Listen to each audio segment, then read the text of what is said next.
Praise the lord. ದೇವರ ಪರಿಶುದ್ಧ ನಾಮಕ್ಕೆ ಸ್ತೋತ್ರವಾಗಲಿ. ಈ ದಿನದ ವಾಕ್ಯವನ್ನ ನಾವು ನೋಡಿಕೊಳ್ಳೋಣ.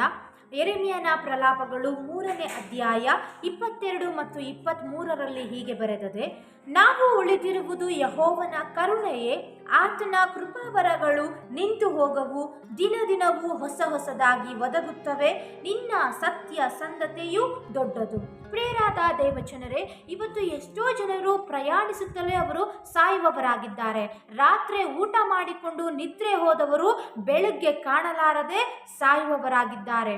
ಆದರೆ ನಾವಾದರೂ ಕರ್ತನ ಕರುಣೆಯಿಂದ ಇದುವರೆಗೂ ಉಳಿದವರಾಗಿದ್ದೇವೆ. ಪ್ರಿಯರೇ, ಆತನು ನಮ್ಮನ್ನು ದಿನ ದಿನವೂ ಹೊಸದಾಗಿ ಆತನ ಚಿತ್ತಾನುಸಾರವಾಗಿ ನಮ್ಮ ಜೀವಿತದಲ್ಲಿ ಅನೇಕ ಅದ್ಭುತ ಕಾರ್ಯಗಳನ್ನು ಮಾಡುತ್ತಾ ನಮ್ಮನ್ನು ಇದುವರೆಗೂ ಬದುಕುಳಿಸಿದಕ್ಕಾಗಿ ಆತನನ್ನು ನಾವು ಸ್ತೋತ್ರ ಮಾಡುವವರಾಗೋಣ. ಯಾಕಂದರೆ ಕೆಲ ಜನರು ಇರ್ತಾರೆ, ಅವರು ಗಳಿಸಿದಂಥ ಆಸ್ತಿ ಹಣದಿಂದ ನಾವು ಬದುಕಿದ್ದೇವೆ ಎಂಬುದಾಗಿ ಹೇಳಿಕೊಂಡು ತಿರುಗಾಡುವವರಾಗಿದ್ದಾರೆ. ಇನ್ನು ಕೆಲವರು ನನ್ನ ಶಕ್ತಿ ಸಾಮರ್ಥ್ಯದಿಂದ ನಾನು ಉಳಿದಿದ್ದೇನೆ ಎಂಬುದಾಗಿ ಹೇಳಿಕೊಳ್ಳುವವರಿದ್ದಾರೆ.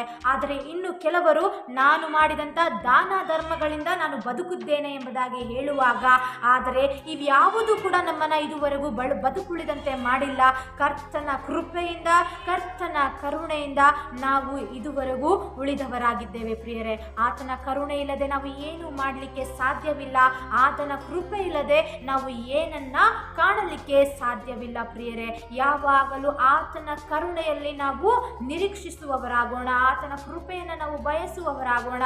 ಆತನು ನಮ್ಮ ಜೀವಿತದಲ್ಲಿ ಮಾಡಿದಂಥ ಅದ್ಭುತ ಕಾರ್ಯಗಳನ್ನು ನೆನೆಸಿಕೊಂಡು ಆತನಿಗೆ ಸ್ತುತಿ ಸ್ತೋತ್ರಗಳನ್ನು ಮಾಡುವವರಾಗೋಣ. ಪ್ರಿಯರೇ, ಇದುವರೆಗೂ ನಮ್ಮನ್ನು ಬದುಕುಳಿಸಿದ ದೇವರಿಗೆ ನಾವು ಯಾವಾಗಲೂ ಆರಾಧನೆಯನ್ನು ಮಾಡುತ್ತಾ ಆತನು ಮಾಡಿದಂಥ ಉಪಕಾರಗಳನ್ನು ನೆನಪು ಮಾಡಿಕೊಂಡು ಆತನನ್ನು ಆರಾಧಿಸುವವರಾಗೋಣ. ಪ್ರಿಯರೇ, ಈ ವಾಕ್ಯದ ಮೂಲಕವಾಗಿ ಕರ್ತನು ನಿಮ್ಮನ್ನು ಆಶೀರ್ವಾದ ಮಾಡಲಿ, ನಿಮ್ಮನ್ನು ಹೆಚ್ಚಿಸಲಿ, ನಿಮ್ಮೊಂದಿಗಿರಲಿ.